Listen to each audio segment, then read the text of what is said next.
Good morning, all of you. This is Mr. Pizatitis from Salem classes.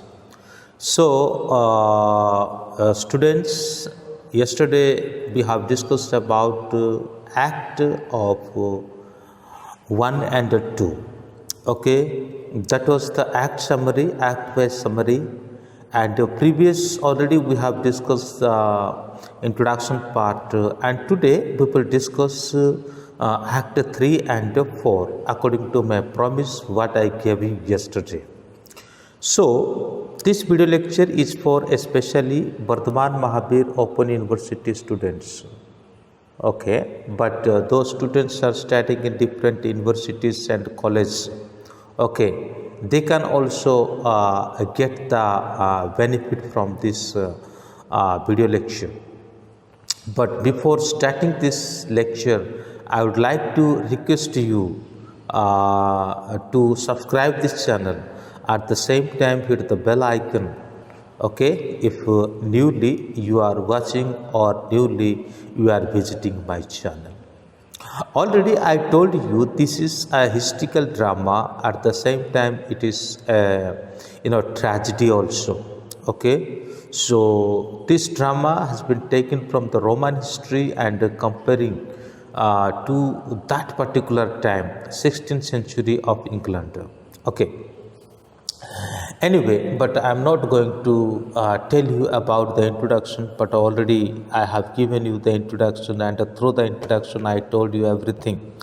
Okay, so let's begin. So as I told you, this is for BA1 Poetry and Drama, Bardhaman Mahabir Open University students, at the same time other universities and colleges also.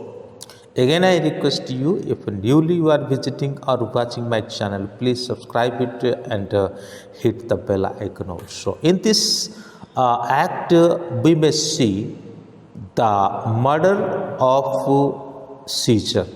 Okay, the murder of Caesar, and act 4 we may see that Brutus and his friend Cassius, they were in trouble, and whose Caesar's close relative or close friend Mark Antony, and also his stepson, not stepson, adopted son, whose name is Octavius, and one side Octavius and Mark Antony, and another side Cassius and Brutus. Both were fighting, and finally what happens that we will look in this section, means act number 3 and act number 4. But act number 3 is more important because this is the sin of murder sin of Caesar. So now Caesar starts for his march. Okay, Caesar arrogantly tells the soothsayer that today is the ideas of March, but the soothsayer tell him the day is not over yet. Artemides nearly warns Caesar, but Decius Brutus prevents this. तो यहाँ पे हम क्या देख रहे हैं कि जैसे सीजर बड़ी घमंडता के साथ कहता है, क्या कहता है कि आज जो है आइडियस ऑफ मार्च, यानी उसका मार्च है ना, लेकिन ऐसे समय पर सूत्रधार यानी जो भविष्यवक्ता ज्योतिषी जिसे हम कह सकते हैं, वो क्या करता है कि वो यही कह देता है कि तुम्हारा प्रॉब्लम यानी आपका जो ऊपर आने वाले विपत्ति तो अभी तक गए नहीं है, यानी खतरा अभी तक टली नहीं है, अभी तक आपके साथ ऐसा ही है। तो साथ ही साथ आर्टेमिड्स नाम का और एक बंदा है, वो भी सीजर को क्या कर देता है कि रोकने के लिए प्रयास करता है, लेकिन इस बीच में ब्रूटस क्या कर लेता है, उसकी बचाव कर लेता है, यानी उनको आगे बढ़ने के लिए प्रोत्साहन दे देता है। और एक व्यक्ति है पोपिलियस विशेष द कॉन्स्पिरेटर्स गुड लक ठीक है। ऐसे समय पर जो कंस्पिरेटर्स थे, यानी जो कंस्पिरेटर्स थे, जो हत्याकारी जिसको हम कहते हैं, उनको गुड लक दर्शाता है। कौन? पॉपुलस उनको विशेष करता है। ठीक है। स्कैरिंग देम दैट सीजर्स में ऑलरेडी नो देयर प्लान। हो सकता है उनको ये बात भी सतर्क करता है कि क्या पता सीजर को पहले से ही इस बारे में पता चल गया हो, या सीजर को पहले से ही इस बारे में कोई नॉलेज हो गया हो। Metellus Cimber position Caesar to left his brother punishment order. जैसे सीनेट में आ जाते हैं, ठीक है, कौन? सीजर। और तभी मेटुलस नाम का एक व्यक्ति एक पिटीशन दायर करता है। वो पिटीशन क्या था कि उसके भाई को पनिशमेंट हो रखा है। पनिशमेंट का मतलब ये होता है कि देशांतर करना। उन दिनों में जो सज़ा दी जाती थी किसी व्यक्ति को, तो उसे क्या करते थे? देशांतर कर देते थे। यानी अगर कोई किसी को फांसी में चढ़ाना, या तो किसी को तलवार में मतलब सिर कलम कर देना, या तो ऐसे विभिन्न प्रकार के मतलब जो दंड देने की प्रथाएं थी, उसमें से पनिशमेंट भी एक अलग था। यानी देशांतर कर देना, उनको दूर के देशों में भेज देना। जैसे कि हमारे यहाँ पे महाभारत के समय पे, रामायण के समय पे वनवास हुआ करता था, ज्ञातवास हुआ करता था, है ना। ठीक इसी प्रकार ही ये भी एक पनिशमेंट है।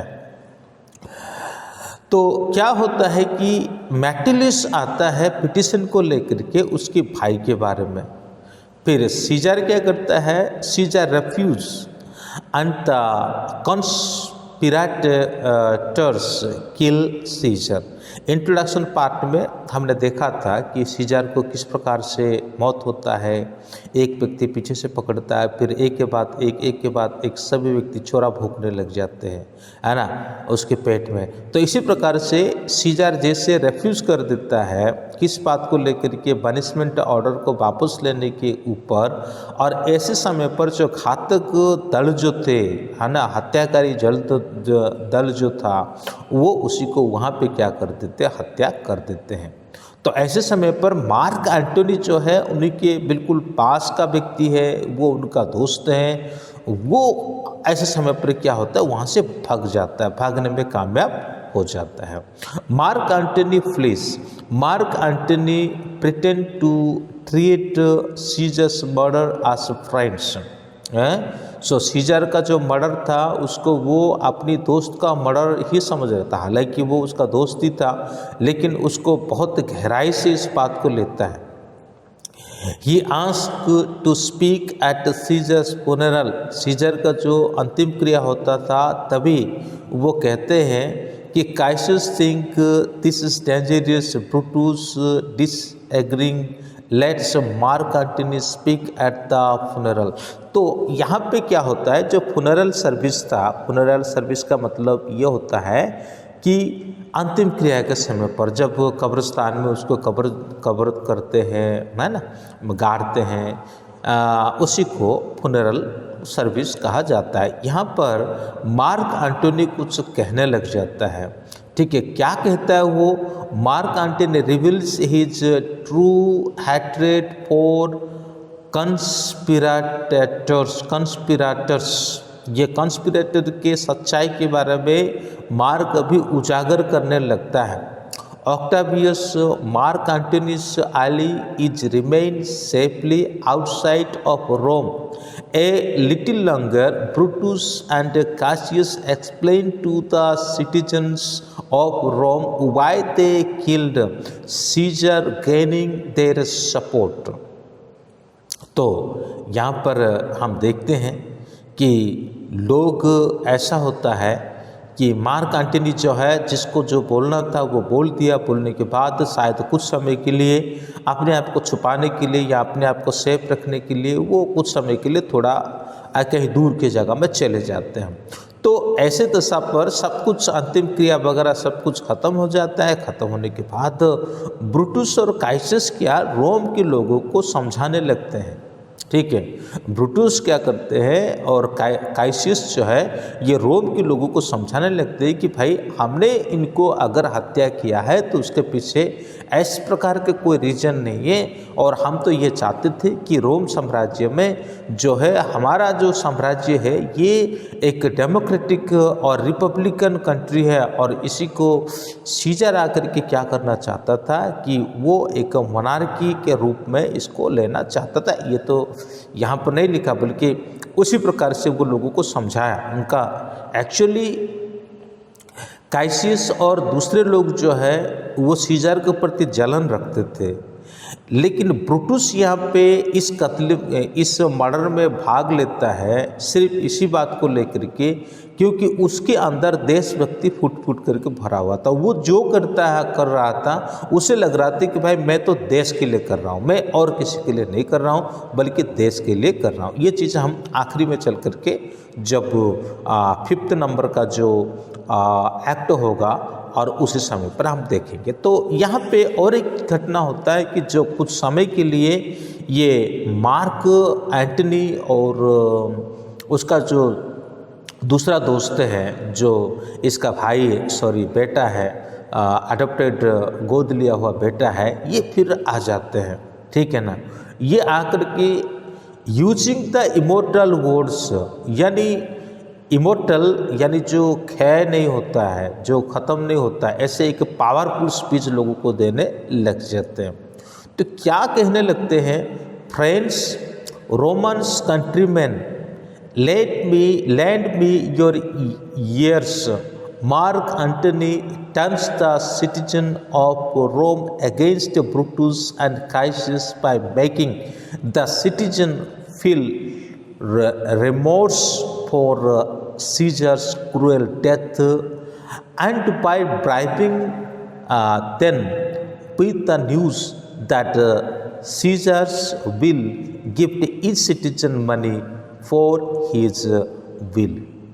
तो यहाँ पर वो यही कहते हैं, मतलब लोगों को उसके बारे में भड़काते हैं, भड़काते नहीं, वो यही कहते हैं कि रोम के जो निवासी आप लोग ऐसा करो कि आप लोग देखो, है ना, आप लोग देखो मेरे और अपने कान को लगाओ, मेरे और अपने कान को लगा करके मेरी बातों के प्रति आप लोग को ध्यान दो।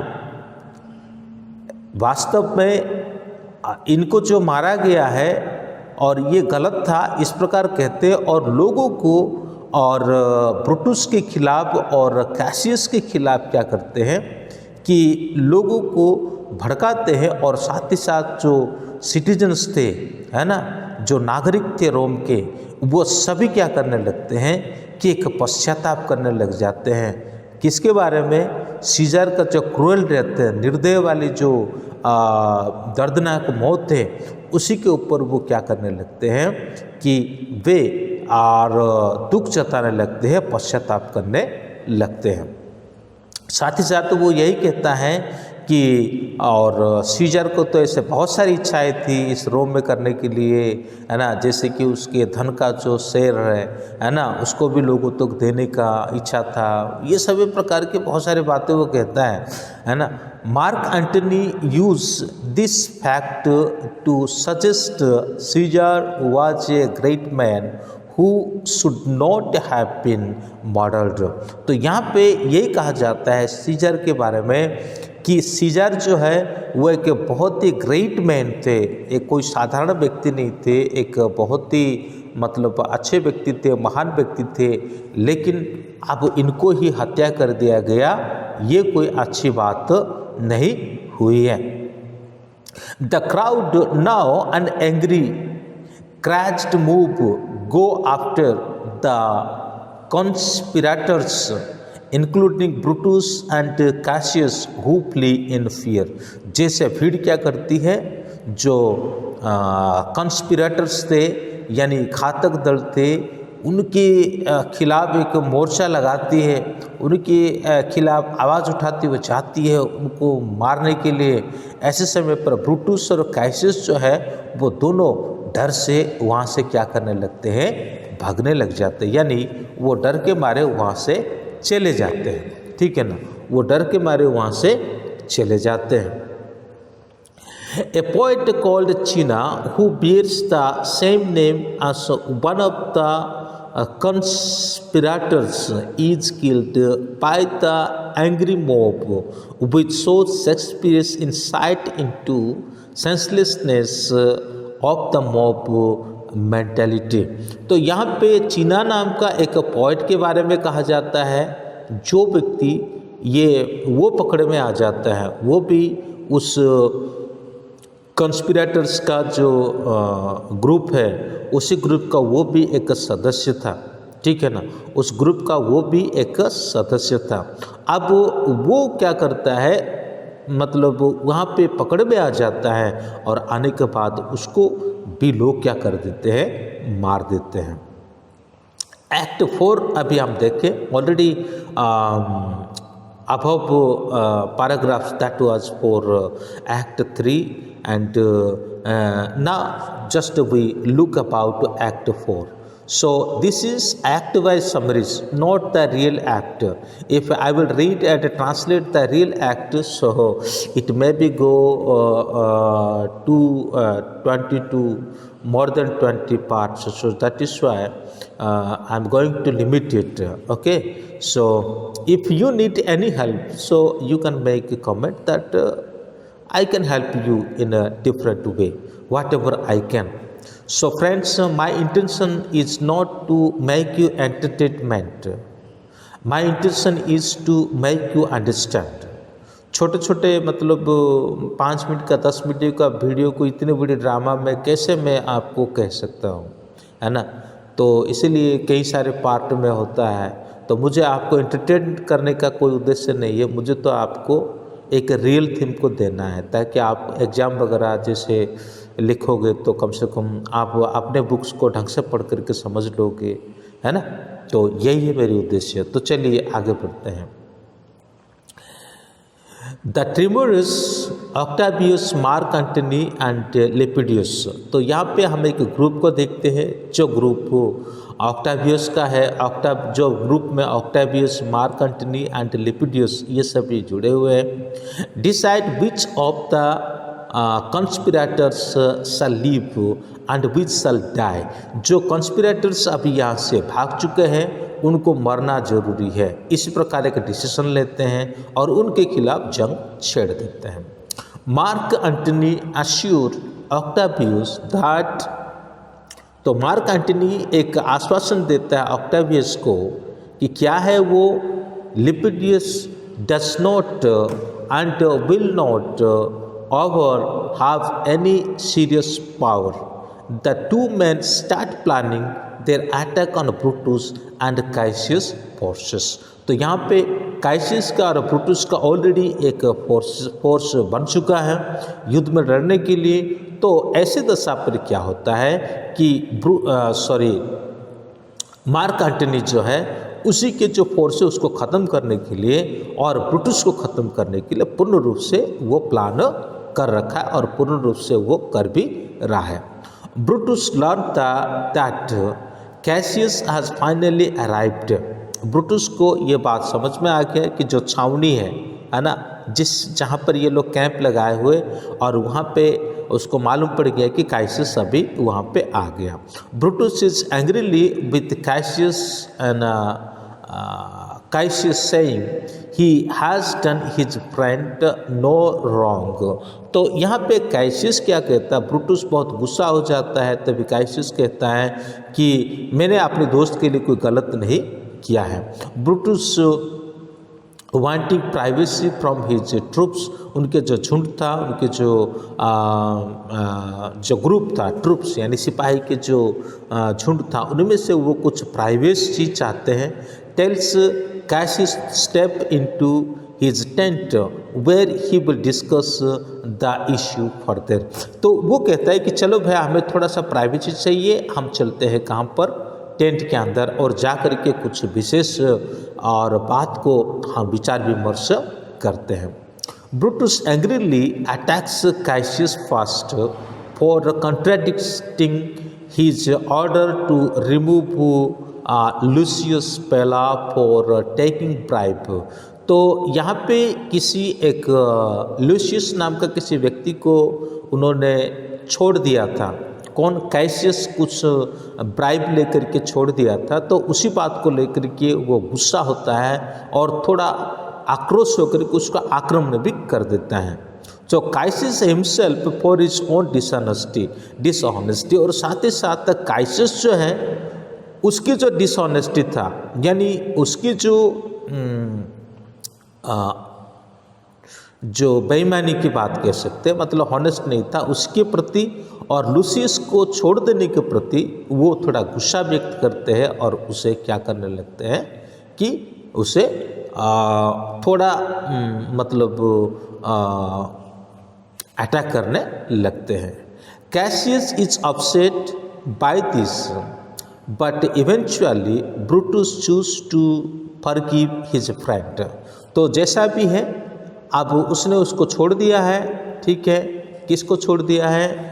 कि जो लूसियस जो व्यक्ति है उसको छोड़ दिया उस बात को लेकर के, और कैसियस थोड़ा सा दुख व्यक्त करता है ना। लेकिन ऐसे समय पर कि ब्रूटस थोड़ा बहुत और चलो ठीक है दोस्त को मैं माफ़ कर दूंगा ऐसा सोचता है। फिर उसके बाद हम देखते हैं we learn that Portia Brutus wife died of 100 senators have been put to death by the triumvirs, and that a large army led by Mark Antony and Octavius is approaching their position. Brutus is greeted by Caesar's ghost, which tells Brutus he will see Caesar again at Philippi. तो हम यहाँ पे देखते हैं कि Portia का भी death हो जाता है। पोर्शिया कौन है? ब्रूटस का वाइफ है, उसका भी डेथ हो जाता है। और साथ ही साथ करीब 100 सीनेटर्स जो हैं वो भी ट्रिumvirs के द्वारा, ये एक ग्रुप है उसी के द्वारा क्या किया जाता है, करीब 100 सीनेटर्स को मौत की घाट उतारा जाता है। एक तरफ मार्क का जो सिपाही दल और दूसरी तरफ से ऑक्टावियस का जो सिपाही दल अभी और उनकी तरफ आते हैं, ब्रूटस और कैसियस की तरफ आते हैं। तो ऐसे समय पर सीजर का जो भूत वाली आत्मा जो है वो क्या होता है कि ब्रूटस को दिखती है और कहती है कि तुम फिलिपी में जरूर मुझे ही मिलोगे। फिलिपी में, यानी फिलिपी एक दूसरी जगह है, वहाँ पे तुम जरूर मुझे ही मिलोगे, इस प्रकार वो कहता है। तो पूरे ऑल ओवर समरी को हम देखते हैं तो यहाँ पे जो कॉन्स्पिरेटर्स थे वो पहले अपनी योजना को बना करके रखते हैं और ऐसे समय पर क्या होता है कि सीजर जो है अपने सीनेट की तरफ जाता है और सीनेट की तरफ जाने के बाद एक व्यक्ति आता है, अपने भाई को छुड़वाने का पिटिशन दायर करता है, वो नहीं बोलता है। तभी सभी लोग क्या करते हैं, एक के बाद एक करके छुरे पे, चाकू पे सीजर को बार करते हैं। इस प्रकार उनका मृत्यु होता है। मृत्यु होने के बाद एंटनी जो है वो वहाँ से फरार हो जाता है, जो कि सीजर को बहुत ही करीबी दोस्त है। फिर इसके चलते जो फुनरल सर्विस होता है उस फुनरल सर्विस में और एंटनी लोगों को कुछ कहता है, कह करके ये इनकी जो हत्या हुई वो गलत हुआ, ये ऐसा नहीं होना चाहिए, इस प्रकार कह करके थोड़ी देर के लिए वो चला जाता है। और ऐसे समय पर क्या होता है कि ये जो अपने ब्रूटस और उसका दोस्त कैसियस से ये लोगों को थोड़ा बहुत कहने लग जाते हैं कि भाई हमने जो किया है, मारा है, तो ये सभी हमने अपने देश के निमित्त किया है, हम और किसी के लिए नहीं बल्कि हमारा देश के निमित्त हमने ये किया है। तो इसी प्रकार वो कहते हैं और कह कर के लोगों का मन को भुला देते हैं। ऐसे समय पर फिर से क्या होता है कि एंटनी और उसका जो दूसरा दोस्त है ऑक्टावियस वो आकर के पहुंच जाते हैं रोम पे, और पहुंचने के बाद लोगों को फिर से वो उसको फिर से वो लोगों को कुछ विशेष भाषण दे कर के लोगों को प्रभावित करते हैं। और लोग जो है और सीजर को मृत्यु एक नकारात्मक वाली बात के नज़र से देखते हैं और गुस्से हो जाते हैं और गुस्से में आकर के चीना नाम का जो पॉइंट है उसी को मार देते हैं। इसी प्रकार से जो झुंड है, जो लोग हैं, बहुत ही गुस्से में आते हैं। लेकिन ऐसे दशा पर क्या होता है कि ब्रूटस और कैसियस ये भी दूसरा झुंड बना लेते हैं एंटनी के साथ, ऑक्टेवियस के साथ युद्ध करने के लिए। और तभी वो जिस जगह में भी होते हैं और वहाँ पे उनको ये खबर मिलता है कि ब्रूटस का वाइफ अभी क्या हो चुकी है, मर चुकी है। और ऐसे दशा में ब्रूटस क्या करता है कि सीजर को जो आत्मा है, अतृप्त आत्मा है, उस आत्मा को वो देखता है। ठीक है, फिर उसके बाद हम देखते हैं एक साइड से एंटनी और दूसरी साइड से ऑक्टावियस, ये दोनों अपनी अपनी सिपाही को लेकर के उनकी ओर चढ़ाई करने में होते हैं। फिर आगे क्या होगा ये चीज़ हम कल देखेंगे। तब तक के लिए जय हिंद, बाय बाय।